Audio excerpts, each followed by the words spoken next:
హరే శ్రీనివాస హరే శ్రీనివాస హరే శ్రీనివాస. ఈరోజు 108 ఆంజనేయ స్వామి వారి కీర్తనలో 2వ కీర్తన సాధన చేద్దాం. హరే శ్రీనివాస. ముఖ్య ప్రాణాయన్న మూల గురువే, ముఖ్య ప్రాణాయన్న మూల గురువే, రకసాంతక శ్రీ రామన నిజ దాస, రకసాంతక శ్రీ రామన నిజ దాస, ముఖ్య ప్రాణాయన్న మూల గురువే, ముఖ్య ప్రాణాయన్న మూల గురువే, ತಂದೆ ನೀನೇ ನನಗೆ, ತಾಯಿ ನೀನೇ ನನಗೆ, ತಂದೆ ನೀನೇ ನನಗೆ, ತಾಯಿ ನೀನೇ ನನಗೆ, ಬಂಧು ನೀನೇ ನನಗೆ, ಬಳಗವು ನೀನೇ, ಬಂಧು ನೀನೇ ನನಗೆ, ಬಳಗವು ನೀನೇ, ಎಲ್ಲರಿಗೂ ನಮ್ಮ ಎಲ್ಲರ ರಕ್ಷಿಪನು, ಎಂದೆಂದಿಗೂ ನಮ್ಮ ಎಲ್ಲರ ರಕ್ಷಿಪನು, ಎಲ್ಲರ ರಕ್ಷಿಪನು ನೀನೇ,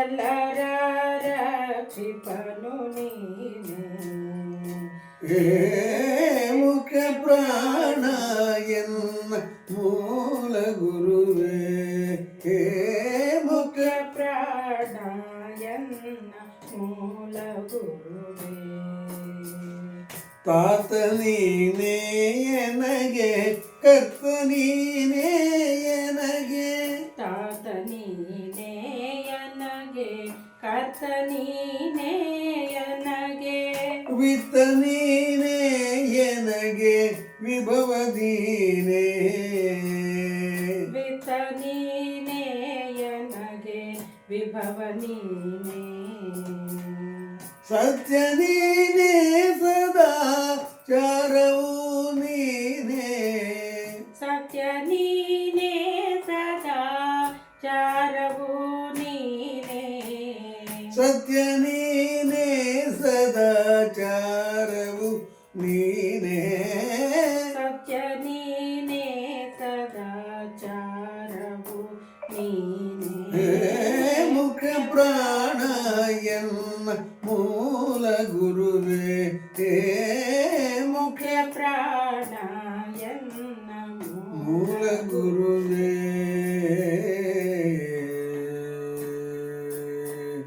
ಸುಖವು ನೀನೇ ನನಗೆ, ಸುಲಭ ನೀನೇ ನನಗೆ, ಸುಖವು ನೀನೇ ನನಗೆ, ಸುಲಭ ನೀನೇ ನನಗೆ, ಸುಖವು ನೀನೇ ನನಗೆ, ಸುಲಭ ನೀನೇ, ಸುಖವು ನೀನೇ ನನಗೆ, ಸುಲಭ ನೀನೇ, ಶ್ರೀಕಾಂತ ಪುರಂದರ ವಿಠಲರಾಯನ, ಶ್ರೀಕಾಂತ ಪುರಂದರ ವಿಠಲರಾಯನ, ಏಕಾಂತ ಭಕುತನೋ ನಿಜದಿ ನೀನೇ, ಏಕಾಂತ ಭಕುತನೋ ನಿಜದಿ ನೀನೇ, ಹೇ ಮುಖ್ಯ ಪ್ರಾಣ ಎನ್ನ ಮೂಲ ಗುರುವೇ, ರಕಸಾಂತಕ ಶ್ರೀ ರಾಮನ ನಿಜ ದಾಸ, ಮುಖ್ಯ ಪ್ರಾಣ ಎನ್ನ ಮೂಲ ಗುರುವೇ, ಮೂಲ ಗುರುವೇ, ಮೂಲ ಗುರುವೇ,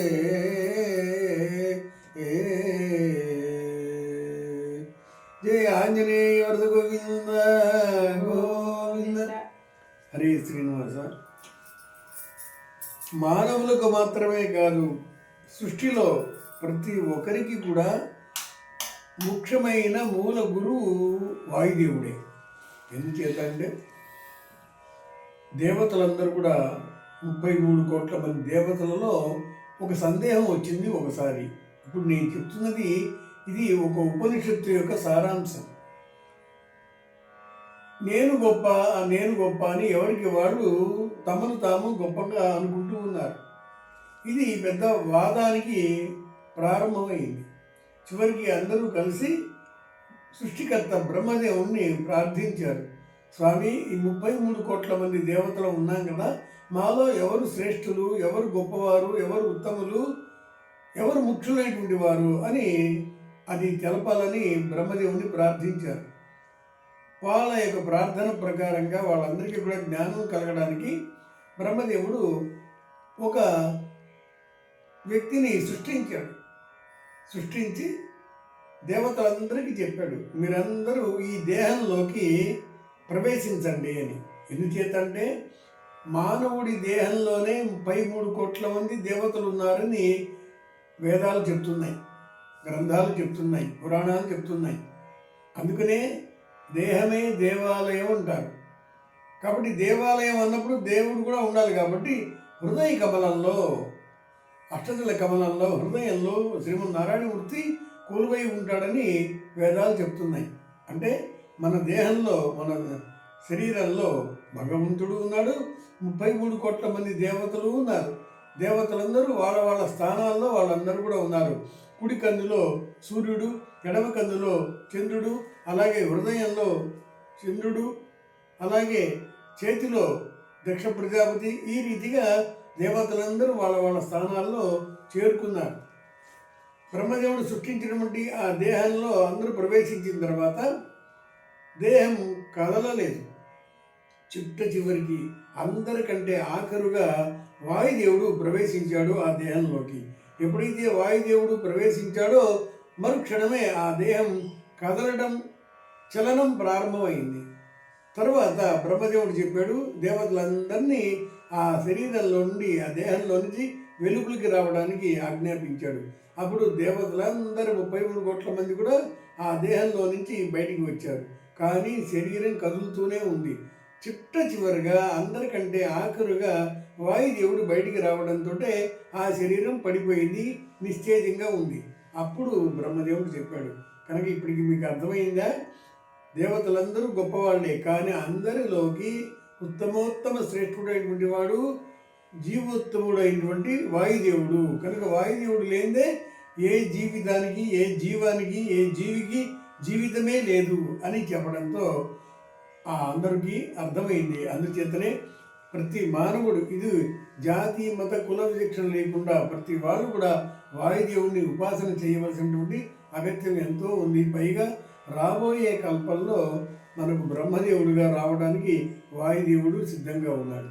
కాబట్టి అటువంటి వారి యొక్క కీర్తన మనం ఇప్పుడు గానం చేస్తున్నాం. ముఖ్య ప్రాణ, మనకు 5 ప్రాణములు ఉన్నాయి. ప్రాణ, అపాన, వ్యాన, ఉదాన, సమాన. ఈ 5 కూడా వాయుదేవుల వారి యొక్క 5 రూపాలు. మన శరీరంలో మనం రకరకాల పదార్థాలు భోజనం చేస్తాం. మరి అవన్నీ తినేటప్పుడు రకరకాలుగా ఉంటాయి. గట్టిగా ఉంటాయి, మెత్తగా ఉంటాయి, నీళ్ళగా ఉంటాయి, రకరకాలుగా ఉంటాయి. కానీ వాటన్నిటిని కూడా పచనం చేయడానికి మన శరీరంలో ఎటువంటి వ్యవస్థ ఉంది? మన లోపల గ్రైండర్స్ లేవు, మిక్సీలు లేవు. కానీ అన్నీ కూడా ఆ విధంగా శరీరానికి శక్తి ఇచ్చేటువంటి పదార్థంగా తయారవడానికి కారణం మొత్తం 5 రకాల వాయువులు ఉన్నాయి. ఆ వాయువులే లోపల ప్రవేశించినటువంటి ఆహార పదార్థాలన్నిటి కూడా పచనం చేస్తూ మన శరీరానికి శక్తి ఇస్తుంది. ఈ మొత్తం శక్తిని వాయుదేవుడే 5 రూపాలతో ప్రాణ, అపాన, వ్యాన, ఉదాన, సమాన. ప్రాణం వల్ల మనకు జీవితాన్ని ఇస్తున్నాడు, మిగతా వాటి వల్ల రకరకాల పదార్థాలను పచనం చేస్తున్నాడు. కాబట్టి అందరికీ కూడా ముఖ్య ప్రాణ అంటే ముఖ్యమైనటువంటి ప్రాణం ప్రాణదేవుడే. అందుకనే వాయుదేవుడిని ప్రాణదేవుడు అంటారు. ఎన్న మూల గురువే, మన యొక్క ముఖ్యమైనటువంటి గురువు వాయుదేవుడు. రక్కసాంతక, రాక్షసులను అంతం చేసేటువంటి మహానుభావుడు వాయుదేవుడు. శ్రీ రామన నిజదాస, అందరికీ తెలుసు రామచంద్రమూర్తి యొక్క నిజమైనటువంటి భక్తాగ్రగణ్యుడు. మొదటి చరణం, తందె నీనే ఎనకి తాయి నీనే. తందె అంటే తండ్రి, తాయి అంటే తల్లి. నాకు నీవే తల్లివి తండ్రివి స్వామి. అలాగే బంధు నీనే ఎనగు బలగవు నీనే, నాకు బంధువు నీవే, అలాగే సర్వము నీవే. ఎందెందిಗೂ నమ్మ అంటే ఎప్పుడెప్పుడూ కూడా అవసరమైన ప్రతి సమయంలో కూడా ఎల్లరా రక్షిపను, భక్తులందరినీ కూడా నిరంతరము కంటికి రెప్పలాగా రక్షించేటువంటి వాడివి నీవే. ఎల్లరా రక్షిపను నీనే, నీవే రక్షించేటువంటి వాడివి. రెండవ చరణం తాత నీనే ఎనగే. తాత అంటే తండ్రి అని అర్థం. తండ్రి అంటారు, తాత అంటారు. రెండింటికి కూడా తాత అనేటువంటి మాట వాడవచ్చు. కాబట్టి అంతకే కర్త నీనే. మనకు ఏ పని చేయాలన్నా, మన శరీరం కదలాలంటే వాయుదేవుడి యొక్క అనుగ్రహం ఉండాలి. కాబట్టి సమస్త కార్యక్రమాలకు కర్త వాయుదేవుడే. విత్త నీనే. విత్త అంటే ధనం. ధనం అంటే మనకు ధైర్యం కానీ అన్నీ కూడా. అలాగే విభవ అంటే వైభవం. మన విత్తం కానీ, మన ధైర్యం కానీ, మన యొక్క వైభవం కానీ అంతా నీవే స్వామి. సత్య నీనే. ఎందుకంటే వాయుదేవుడు నారాయణమూర్తి ఎలాగైతే సత్య స్వరూపుడు, సత్య సంకల్పుడు, అదే రీతిగా వాయుదేవుడు కూడా సత్యంగా ఆయన నిరంతరము చేయాలని అనుకున్నవన్నీ కూడా చేసేటువంటి వాడు. నారాయణమూర్తి తర్వాత గొప్పవాడు వాయుదేవుడు. కాబట్టి ఈయన కూడా సత్య సంకల్పుడు. అంతేకాదు సదాచారము నీనే. భగవంతుడిని ఏ రీతిగా సేవించాలో బాగా తెలిసినటువంటి మహానుభావుడు, ఆచార సంపన్నుడు వాయుదేవుడు. అలాగే మూడవ చరణం సుఖము నీనే అనగే. మనకు సుఖం కలిగింది అది వాయుదేవుడి యొక్క అనుగ్రహం. సులభ నీనే. ఏదైనా పని సులభంగా మనం చేయగలిగామంటే మనము చేయట్లా, అసలు మనం గాలే పీల్చటం లేదు. కాబట్టి మన గాలి కూడా వాయుదేవుడే పీలుస్తున్నాడు రోజుకు. ఆ రీతిగా 21,600 సార్లు మన శ్వాస ఆయనే తీస్తున్నాడు.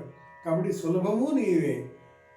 శ్రీకాంత పురందర విఠల రాయన అంటే పాండురంగుడి యొక్క ఏకాంత భక్తునో నిజది నీనే. ఏకాంతమైనటువంటి నిరంతరము ఈ రోజుకి కూడా త్రేతాయుగం నుండి కలియుగం చివరి వరకు మళ్ళీ ఆయన బ్రహ్మదేవుడిగా అవతరించేంత వరకు నిరంతరము ఏకాంత భజన చేస్తూ ఎత్ర ఎత్ర రఘునాథ కీర్తనం, ఎక్కడెక్కడ రామనామ స్మరణ, రామచరిత్ర చెప్తారో అక్కడ ఆ అశ్రుధారులు కారుస్తూ ఆ రీతిగా బాష్పవాయువులతో బాష్పధారులు కారుస్తూ నిరంతరము భక్తాగ్రహమైనటువంటి హనుమంతుడు ధ్యానం చేస్తుంటాడని ఈ కీర్తనకు అర్థం. హరే శ్రీనివాస.